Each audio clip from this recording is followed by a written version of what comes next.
12 months ago, this time around, we bought our first home, and in this video we want to have an honest talk about how it has been. Was it worth it? Is buying a home in mid-30s a good decision?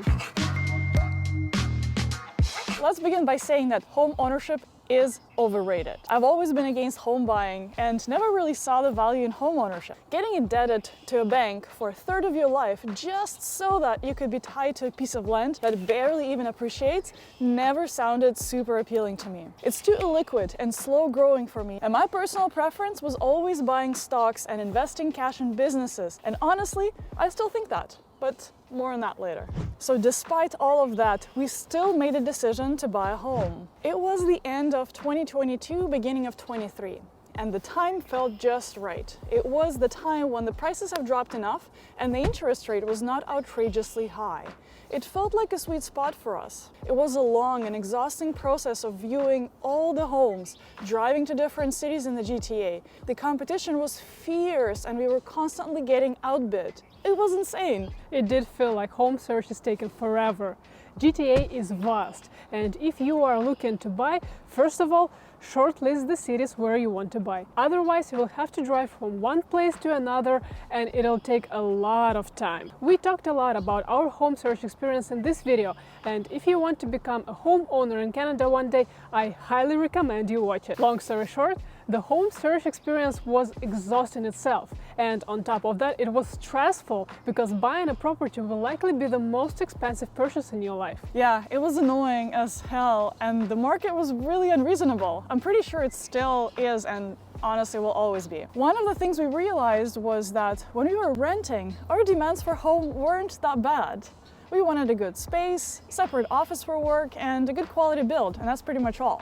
When we started looking for home, our requirements shoot up. And I think that makes sense, because if you are paying close to $1 million for a home, you want to make sure you're making your money's worth and the new home makes you feel good. You're not gonna buy a random home.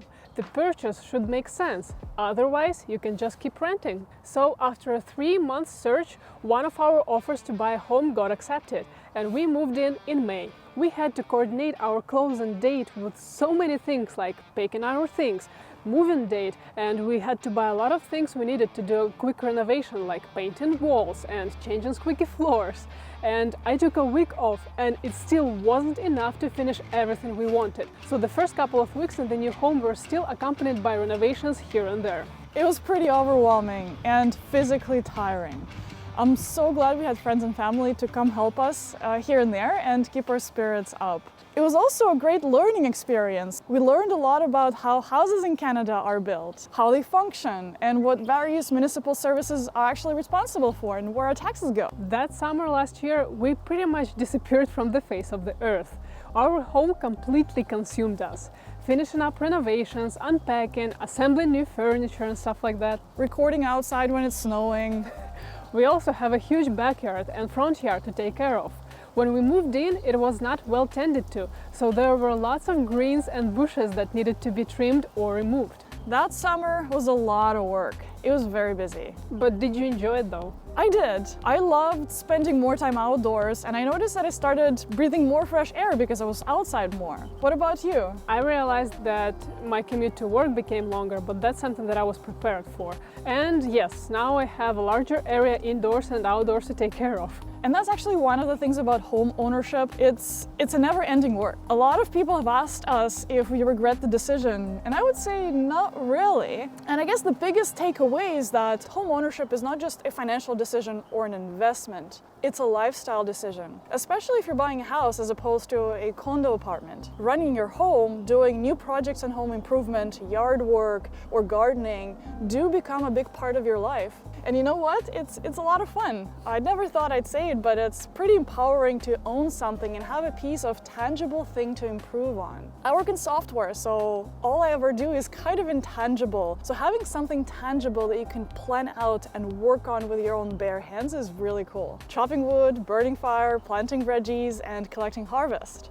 It all makes you feel self-sustained and empowered. The reality of real estate market here and anywhere in the developed world is that housing is not affordable and your options are limited. You either rob a bank and buy a beautiful ideal home, or you buy a tiny shoebox, or you buy something that you'll need to do a little work on, and that was our case.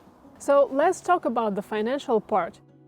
Yes, it's a big financial decision, and it doesn't stop at making sure you can afford mortgage payments. There's home improvement costs that are pretty much like the sky's the limit, and budgets for those definitely tend to stretch. It's a thing, it just magically grows. And there are property taxes too, and they're going up every year. One thing we really didn't want to have is condo fees, which greatly steered us towards buying a detached home instead. Big apartment or condo complexes, townhomes, they all have maintenance fees associated with that, and they only go up every year, with you having little direct control over how that money is used. Speaking of which, we've also gotten some experience working with contractors, and we absolutely hated it. I swear, I will only DIY everything from now on. I totally understand why there are so many DIY YouTube channels and why they're doing so well. Let us know in the comments below if you would be interested in that type of content on our channel, so you can learn what it's like to do renovations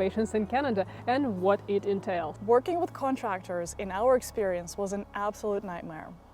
They're never on time, over-promising, and since they're not doing it for themselves, they do sloppy work. We take full responsibility on that, actually. We didn't know what we didn't know when we were choosing contractors, but now we know to only work with contractors that have been referred by people we know, not by contractor's wife or daughter. Or contractor himself. I'm curious to hear more about your experience with contractors. Let me know if you have some tips. We'd really appreciate them. And we also realized that there is nothing we cannot do unless this type of job requires a specific license. YouTube is an amazing place with so much educational material on absolutely everything, including on how to build your own house from scratch. You just want to do it and commit to it. We've learned how to insulate our attic and change vinyl flooring, build in planters, perform some basic electric and plumbing tasks, paint and do a bit of carpentry, and all of that was fun. I was telling Anastasia that we don't even need gym membership anymore. Just doing the house chores is good enough workout. Owning a home turned out to be actually good for our health. Since I work remotely, I would barely even leave our condo apartment for days sometimes. It was too easy to be constrained to the comfort of 4 walls in the apartment. I was barely making 1,000 steps a day. It was horrible. It all changed since we've moved to our new home. We moved more just because there's more distance to cover from desk to fridge. There's also more to do. We have stairs, we have an absolutely wonderful backyard. We can work from here soaking in the sun. Not right now, but yeah. Control is also a big appeal in owning a home. We no longer share walls with loud and smelly neighbors. We can control the renovations budget and what to improve next. We do share the backyard with some neighbors. There's no dealing with landlords or lease contracts. We can do whatever we want, whenever we want in our home. There are some certain town bylaws to follow, and by the way, it is important to quickly read through them before buying a house in a specific city, so later you don't get surprised that you can't use a wood-burning fireplace in your house or cut the dead tree above your garage whenever you like. True story. Overall, we've never really had it our goal to be homeowners, really. And now that we are, I'll definitely say that our lives have become happier and more fulfilling. It doesn't only have to do with the fact that we own a home. Not just that. It's having more space. It's being farther away from the noise of the city. It's easy and quick access to nature and greenery. I mean, just look at this view from our dining room. There's something empowering in owning your own piece of land or home, which you can do anything you want with. Change up walls, add new rooms, build a shed or garden. The sky's the limit, and it's a lot of fun. And with Toronto's rent prices these days, when we look at our mortgage payments and the amount of freedom and space we got for that price, it was a right decision to buy a property. It also helps to know that when our parents and grandparents grow older, we have a place they could call home as well. A place where they will feel comfortable and won't have to worry about much and just age gracefully. We are starting to realize that home ownership is less about us and more about investing in our better future for our families and future children.